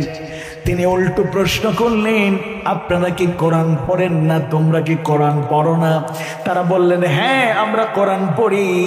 এবার আয়েশা সিদ্দিকা রাদিয়াল্লাহু আনহা বললেন, কানা খুলুকুহুল কোরআন, তার চরিত্র ছিল কোরআনুল কারীম। সুবহানাল্লাহ। কোরআনে আল্লাহ যা আদেশ করেছেন আল্লাহ রাসূল 100% তার মধ্যে তিনি গ্রহণ করেছেন। আল্লাহ যা নিষেধ করেছেন আল্লাহ রাসূল 100% তার থেকে দূরে থেকেছেন। হালালকে হালাল হিসাবে গ্রহণ করেছেন, হারামকে হারাম হিসাবে বর্জন করেছেন। কিভাবে এই কাজটা করেছেন? এই জন্য রাসূলের জীবনটাকে আমাদের অনুসরণ করতে হবে।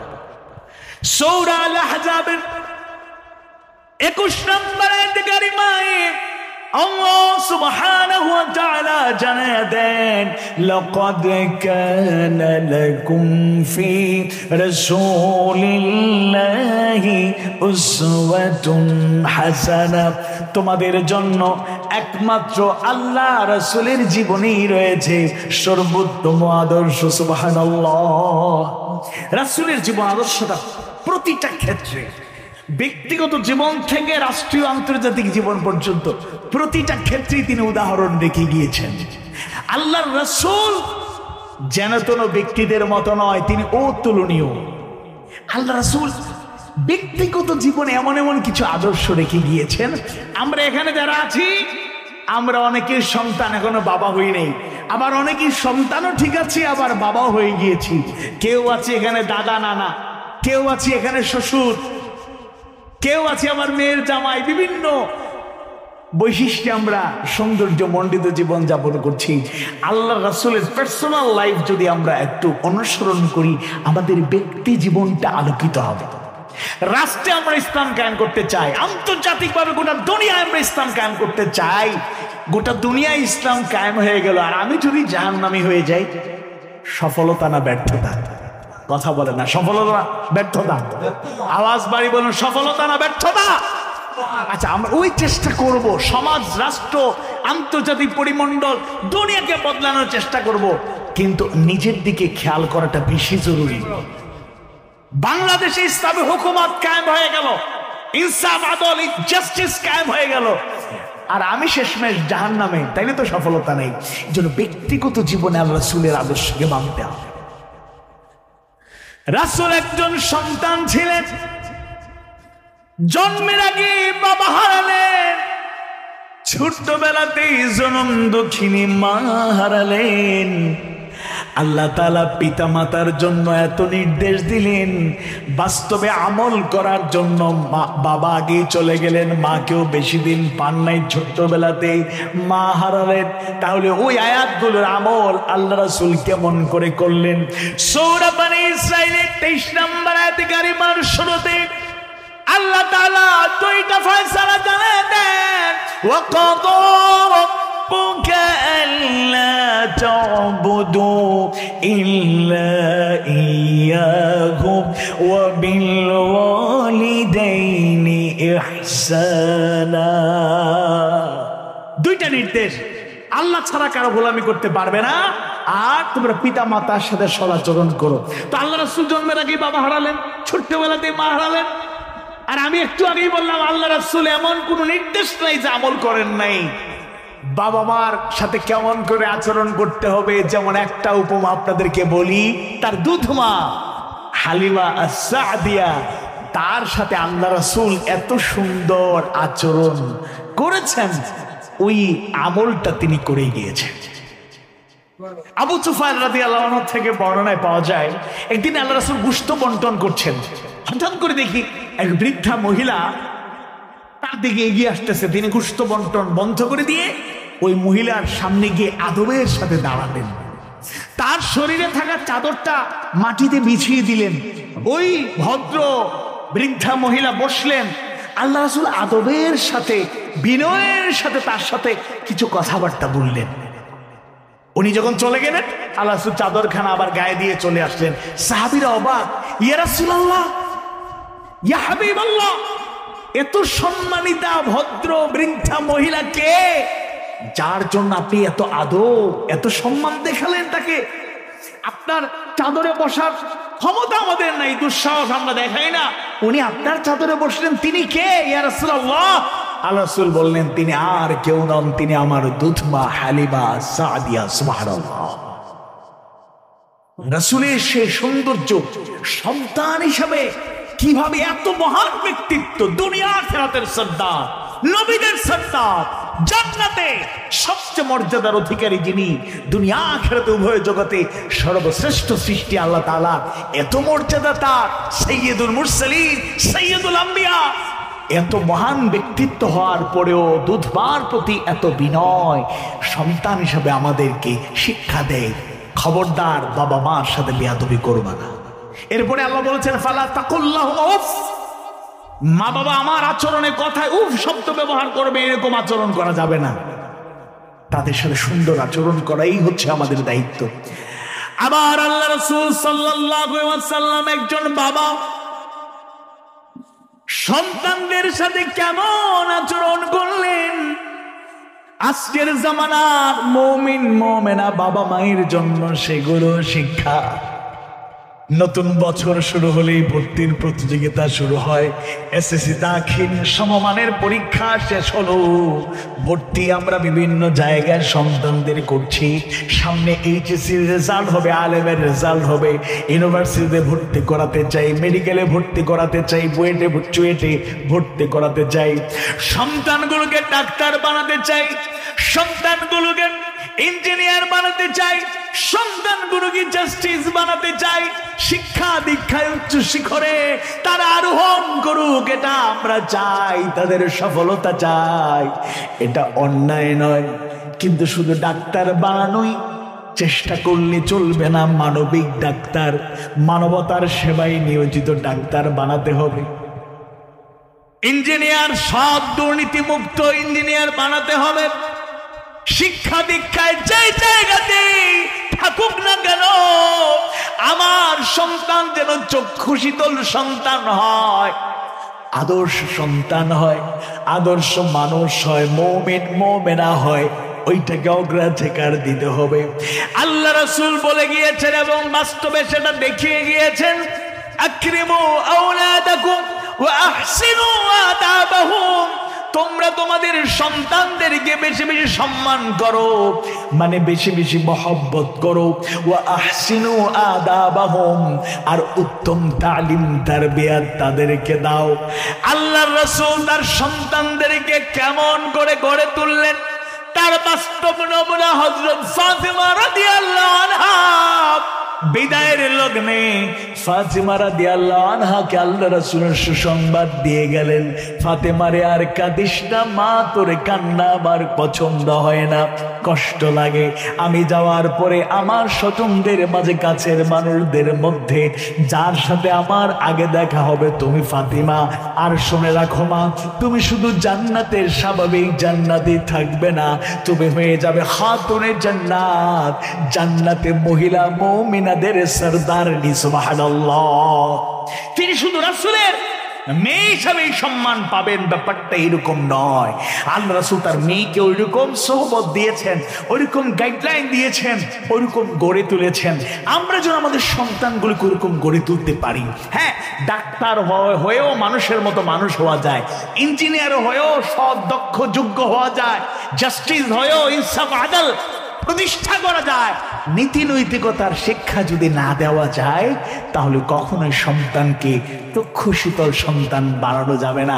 অনেক মুরব্বী বাবারা বসে বসে বন্ধুর সাথে গল্প করেন, চোখের পানি ফেলেন, কি হয়েছে বন্ধু, দুস্থ কি খবর, কাহারে সব কিছু উজাড় করে জায়গা জমি বিক্রি করে আমার সকল সুখ স্বাচ্ছন্দ্য সব বিলিয়ে দিয়ে সন্তানটাকে বড় করার চেষ্টা করেছি, কিন্তু সন্তান এখন একটা ফোন দিয়ে আমার খবর নেওয়ার টাইম তার নাই।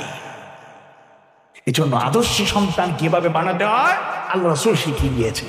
আল্লাহ রাসূল একজন আদর্শ স্বামী। আমাদের স্বামীরা অনেকে আছেন বেশি নরম, স্ত্রীদেরকে গাইডলাইন দেন না, বেপরদা চলেন, ইচ্ছা মতো আমাদের বোনেরা চলেন, কোনো কিছুই নাই, না তার স্বাধীনতা, এটার নাম স্বাধীনতা নয়। তাকে গাইডলাইন দিয়ে সৎ সুন্দর রাখা আপনার দায়িত্ব। আবার কেউ আছেন এত করা, তাদের নির্যাতনার জুলুমের এইগুলা দেখলে মনে হয় এরা মহিলারা ওই জাহিলি জমানোর মতো নিষ্পেষিত, এটা কাম্য নয়। আল্লাহ রাসূল তার স্ত্রীদেরকে কেমন ভালোবাসতেন, আর মা বোনেরা শুনুন, স্ত্রীরাও আল্লাহ রাসূলকে কত সম্মান করতেন, এটা থেকে আমাদেরকে শিক্ষা নিতে হবে। আল্লাহ রাসূল একদিন ঘুরে ফিরে বললেন, খাদিজা তোমার জন্য বড় সুসংবাদ। কি সুসংবাদ ইয়া রাসূলুল্লাহ? একটু সময় নিলেন, এবার খাদিজা আর দেরি করতে চান না, ইয়া রাসূলুল্লাহ তাড়াতাড়ি বলুন আমার জন্য কি সুসংবাদ। মুচকি হাসি দিয়ে আল্লাহ রাসূল বলেন, কিছুক্ষণ আগে জিবরাইল এসেছিলেন খাদিজা, আল্লাহ তাআলা তোমাকে সালাম জানিয়েছেন এবং জিবরাইল আলাইহিস সালামও তোমাকে সালাম জানিয়েছেন। আওয়াজ বাড়িয়ে বলি সুবহানাল্লাহ। আপনাদের কষ্ট হচ্ছে? অল্প সময় সুশৃঙ্খল ভাবে আপনাদের কাছে কিছু মেহমানদারি পৌঁছে দেওয়া হচ্ছে। এই ফাঁকে আমার কথাও শেষ হয়ে যাবে, এরপরে দোয়ার মাধ্যমে যাব। আমার কথা কি শোনা যাচ্ছে? আপনারা বিরক্ত হচ্ছেন? খাদিজা রাদিয়াল্লাহু আনহা বেগপ্লুত হয়ে বললেন, আকরামাকাল্লাহ ইয়া রাসূলুল্লাহ, হে আল্লাহর রাসূল আল্লাহ আপনার মর্যাদা আরো বাড়িয়ে দিন। কত বড় সুসংবাদ, আল্লাহ আমাকে সালাম জানিয়েছেন, জিবরাইল আলাইহিস সালাম বাবাকে সালাম জানিয়েছেন। ইয়া রাসূলুল্লাহ ইয়া হাবিবাল্লাহ, কিভাবে আল্লাহর সালামের জবাব দিতে হয় আমি বুঝতে পারছি না। আমার পক্ষ থেকে আপনার মতো করে আপনি আল্লাহকে জিবরাইলকে সালামের জবাব জানায় দেবেন, আমার পক্ষ থেকে সালাম পৌঁছায় দেবেন। সুবহানাল্লাহ। এই মর্যাদার সম্মান এমনিতেই হয় নাই, প্রকাশ্যে দাওয়াত শুরু হওয়ার পরে কঠিন সময়ে চতুর্দিকে আল্লাহ রাসূলের শত্রু যখন বেড়ে গেল, খাদিজা রাদিয়াল্লাহু আনহা দিনের জন্য, আল্লাহর সন্তুষ্টির জন্য আল্লাহ রাসূলকে আগলে রেখেছেন, তাকে সাহায্য দিয়েছেন, উৎসাহ দিয়েছেন, উদ্দীপনা দিয়েছেন, তার সকল সম্পদ উজাড় করে দিনের জন্য মানবতার কল্যাণে তিনি ব্যয় করতে কোনো দ্বিধা করেন নাই। এজন্য আল্লাহ তাআলাও তার মর্যাদা বাড়ায় দিলেন। আয়েশা সিদ্দিকা রাদিয়াল্লাহু আনহা সহ স্ত্রীরা আল্লাহ রাসূলের সাথে কেমন আচরণ করতেন, আর স্ত্রীদের সাথে আল্লাহ রাসূল কেমন আচরণ করতেন, যদি এগুলো আমরা অনুসরণ করতে পারি, আমাদের পরিবারে যদি চর্চা হয়, এক একটা পরিবার জান্নাতের টুকরা হয়ে যাবে, বলেন ইনশাআল্লাহ। সন্তানরা দেখে নিয়মিত বাবা মা ঝগড়া করে, একটা দিন অ্যাক্সিডেন্টলি ভুল বুঝাবুঝি হয়ে যেতে পারে, রাগোসা হয়ে যেতে পারে, নিয়মিত যদি এরকম রাগোসা হয় সন্তানরা কি শিখবে? দুদিন পরে সন্তান মা বাবাকে ধমকাবে, যদি বেশি কিছু বলো তোমরা বেয়াদব হইছো, তো বেয়াদবি তো শিখছি আপনার কাছ থেকে। বাস্তবতা বলছে। আমাদের এখানে দেখুন, মেয়েকে বিয়ে দিয়েছে, মেয়ের জামাই বাড়িতে আসলে সেও লাজুক, শ্বশুরকে এত সম্মান করে, বাবাকে এত সম্মান করে না, আড়ালে আড়ালে থাকে। আল্লাহ রাসূলের জীবন আদর্শ থেকে একটা শিক্ষা হয়তো আপনাদের জানার পরে স্মরণ করিয়ে দিই। আল্লাহ রাসূল আলী বিন আবি তালেব যদিও সম্পর্কে চাচাতো ভাই ছিলেন, ফাতেমাকে বিয়ে দেওয়ার পরে তো তিনি মেয়ের জামাই, সে আলীর সাথেও বয়সের কত তফাৎ, সম্পর্কের ভিন্নতা, কিন্তু এরপর আল্লাহ রাসূল কত ক্লোজ রিলেশনশিপ, কত আন্তরিক ছিলেন। এই শিক্ষা যদি আমরা গ্রহণ করে মেয়ের জামাইদেরকে ওরকম ভালোবাসতে পারি, আবার আমাদের পুত্রবধূ হিসাবে যাদেরকে নিয়ে এসেছি তাদের সাথেও যদি সুন্দর আচরণ করতে পারি, পরিবারে একটা সৌন্দর্য বিরাজ করবে ইনশাআল্লাহ। আলী রাদিয়াল্লাহু আনহু কয়েকজন সাহাবীকে নিয়ে আসলে খেজুর খাচ্ছেন, তো আল্লাহ রাসূল মাঝে মাঝে আনন্দ দিতেন, এত হতাশা নিরাশার মাঝেও মুচকি হাসতেন, সবাইকে উৎসাহ দিতেন, আনন্দ করতেন। এটা লিমিটেড, আনলিমিটেড না। আমরা আবার হাসাহাসি করি, আনলিমিটেড, এটা করা যাবে না। খেজুর খাচ্ছেন আল্লাহ রাসূল, দেখলেন আলী খুব মনোযোগ দিয়ে খেজুর খাচ্ছেন, তো আল্লাহ রাসূল নিজে খেজুর খেয়ে খেজুরের যে বিচি আটি তার সামনে না রেখে আলীর সামনে রাখতেছেন, আলী খেয়ে তার সামনে তারটা রাখছেন, আল্লাহ রাসূলেরটা আলীর সামনে। খাওয়া যখন শেষ হয়ে গেল আল্লাহ রাসূল মুচকি হাসি দিয়ে বললেন, সাহাবীরা একটু গুনে দেখো তো আমরা কে বেশি খেজুর খাইলাম। সবাই তাকাচ্ছেন, আলীর সামনে তো বিচি বেশি, আটি বেশি। আলী তাকায়, এখন এত খেজুর আমি খাইছি, আমার তো এত খাওয়ার কথা না। উনি লজ্জায় চেহারা মোবারক লাল হয়ে গেছে। আবার পরক্ষণে রাসূলের সামনে যখন দেখছেন উনি আটিয়ার বিচি নাই, আল্লাহ ওনাকেও বুদ্ধি দিয়েছিলেন, বেয়াদবি করার জন্য নয়। উনি মজা করে বললেন, হ্যাঁ বিচির হিসাব করলে তো দেখা যাচ্ছে এখানে সবচেয়ে বেশি আমি খাইছি, আমি বড় খাদক। কিন্তু আমাদের মধ্যে এমন খাদক আছেন বিচি শুদ্ধা খায়া পালাইছে, মানে আল্লাহ রাসূলের সামনে তো বিচি নাই। সুবহানাল্লাহ, কত সৌহার্দ্যপূর্ণ সম্পর্ক, কিন্তু আমরা রাখতে পারি না, আমরা রাখতে পারি না। আল্লাহ রাসূল এরকম ছিলেন। মুরব্বী যারা, আপনারা কষ্ট নিয়েন না, আপনারা নাতি নাতিনদেরকে বেশি ভালোবাসেন, আমরা জানি। স্টেজে যারা আছেন এবং সামনে যারা আছেন, আল্লাহ রাসূলের কাছ থেকে শিখতে হবে। মাঝে মধ্যে বয়সের কারণে, অসুস্থতার কারণে নাতি নাতিনরা দুষ্টামি করলে মাথা মেজাজ গরম হয়ে যায়, খারাপ লাগে, চিৎকার করি। আল্লাহ রাসূল কি করতেন? আল্লাহ রাসূল হাসান হোসেন রাদিয়াল্লাহু আনহুমা তাদেরকে কাঁধে নিয়ে চড়তেন। সুন্নতি আমলগুলো আপনারা নাতি নাতিনদেরকে ভালোবাসবেন, পছন্দ করবেন, আগলে রাখবেন। রাসূলের জীবন থেকে এই শিক্ষাগুলো নিতে পারলে পার্সোনাল লাইফটা আলোকিত হয়ে যাবে, সুন্দর হয়ে যাবে। এবং আপনাদেরকে এই আহ্বান জানাতে চাই, রাসূলের সুন্নাত শুধুমাত্র দুই একটা জায়গায় নয়। একজন কবি আফসোস করে লিখেছেন, তোমাকে স্মরণ করতে দেখেছি মাদ্রাসা মক্তবে, সভা ও সম্মিলনে, ভাষণে সংভাষণে, সাজানো গোছানো জশ্নে জুলুসে। তোমাকে স্মরণ করতে দেখি না কেবল প্রতিটি কাজে, প্রতি চিন্তায়, প্রতি চেতনায়, প্রতি প্রেরণার মাঝে। রাসূলকে শুধু বিভিন্ন অনুষ্ঠানে, মসজিদে, মাদ্রাসায়, জশ্নে জুলুসে, সিরাত মাহফিলে, মিলাদ মাহফিলে, তাফসীর মাহফিলে স্মরণ করলে চলবে না। সবচেয়ে বড় সফলতা হলো রাসূলকে কথা এবং কাজে মানার মধ্যেই সফলতা।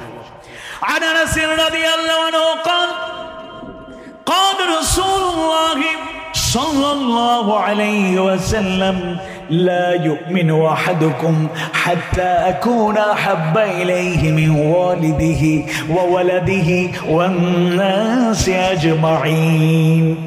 আনাস বিন মালিক রাদিয়াল্লাহু আনহু থেকে বর্ণিত, তিনি বলেন আল্লাহ রাসূল সাল্লাল্লাহু আলাইহি ওয়াসাল্লাম বলেছেন, তোমাদের মধ্য থেকে ততক্ষণ পর্যন্ত কেউ মুমিন হতে পারবে না যতক্ষণ না তার কাছে আমি তার পিতা, তার সন্তান, দুনিয়ার সকল মানুষের চাইতে তার কাছে আমি প্রিয় না হব। সুবহানাল্লাহ। পিতা মাতা, সন্তান সন্ততি, ভাই বেরাদার, আত্মীয় স্বজন, বন্ধু বান্ধব, মানুষের প্রতি আমাদের ভালোবাসা থাকবে, কিন্তু রাসূলকে সবচাইতে বেশি ভালোবাসতে হবে।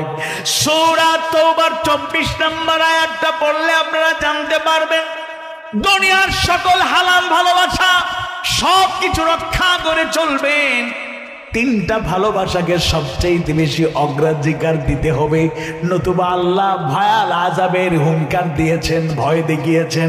এক নম্বরে যার জন্য সবচেয়ে বেশি ভালোবাসা থাকবে বলুন তো তিনি কে? দুই নম্বরে তার রাসূলের প্রতি ভালোবাসা। তিন নম্বরে হলো জিহাদিন ফি সাবিলিহি, তার প্রতি জিহাদ, ইসলামী আন্দোলন করা, আল্লাহর প্রতি জিহাদের শরীক হওয়া। এই ভালোবাসাটা 3 নাম্বার ভালোবাসা। এই তিনটা ভালোবাসার চাইতে অন্য ভালোবাসাকে যদি গুরুত্ব দেই, ব্যবসাকে, উপার্জনকে, চাকরিকে, সন্তান সন্ততিকে, প্রিয়তমা স্ত্রীকে, বাবা মাকে, আত্মীয় স্বজনকে ভালোবাসবো, কিন্তু আল্লাহর চাইতে বেশি নয়। সব ভালোবাসা ঠিক থাকবে রাসূলের চাইতে বেশি নয়।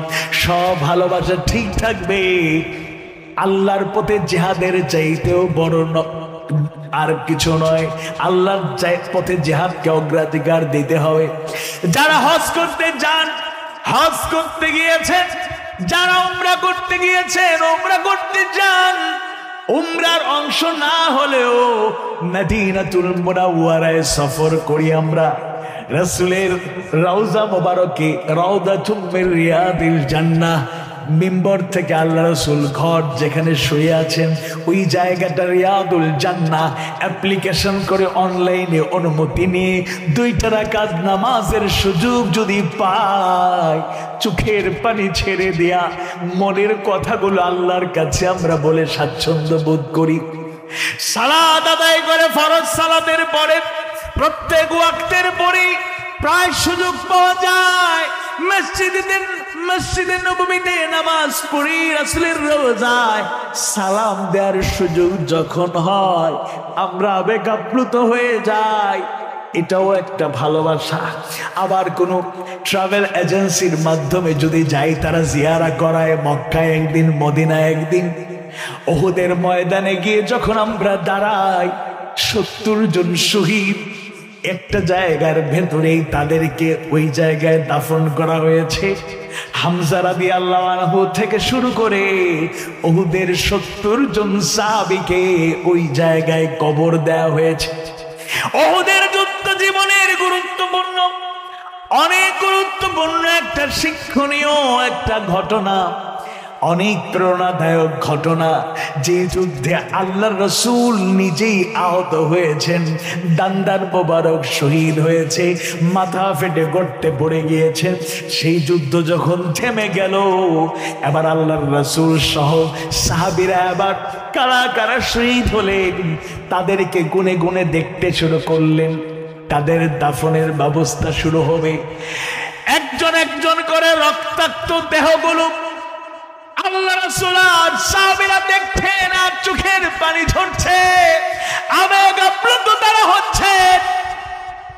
তাদের চোখের সামনে যখন হামজা রাদিয়াল্লাহু আনহুর ক্ষত বিক্ষত দেহখানা আসলো, আল্লাহ রাসূলের পরম শ্রদ্ধাভাজন চাচা যান এবং দিনকে বিজয়ী করার ক্ষেত্রে সাহসী সৈনিকের ভূমিকা যারা পালন করেছেন, বদরের প্রান্তরে তাদের বীরত্বের কারণে আল্লাহর সাহায্য এসেছিল, ফেরেশতারা সরাসরি সহযোগিতা করেছেন।